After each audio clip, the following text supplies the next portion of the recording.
ఆ సర్టిఫికెట్ తీసుకోండి. అదే ఒక మనిషిగా తలచే విషయం అదే. ఇక్కడ మనిషి జగన్ గారు, మరి జగన్ గారికి నీ రాజకీయానికి ఏంటి సంబంధం? Who are you? తిరుమల స్వతంత్ర ప్రతిపత్తి గల వ్యవస్థ. ఆ వ్యవస్థ అన్ని పద్ధతులు పెట్టింది. ఎన్నెన్నో పద్ధతులు, ధర్మాలు, సాంప్రదాయాలు అన్నీ పెట్టుకున్నాయి.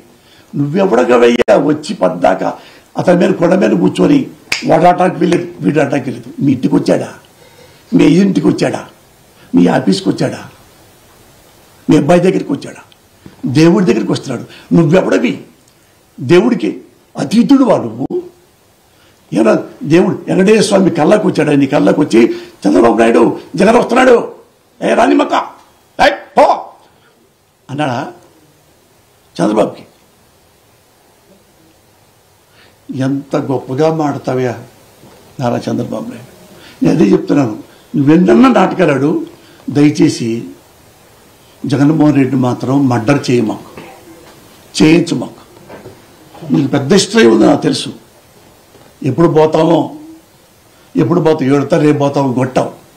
నేను చచ్చినా కనీసం చాలా సంవత్సరాల పాటు నన్ను తెలుగు ప్రజలే కాదు, భారతదేశ ప్రజలు కూడా అన్ని రాష్ట్రాల్లో నేను తెలుసు. ఇక్కడంతా నేను బాగా పరిచయిస్తుండో అన్ని ముస్లిం సోదరులు కానీ, బెంగాలీ సోదరులు కానీ, తమిళ సోదరులు కానీ అంతా నాకు పాపులారిటీ ఉంది.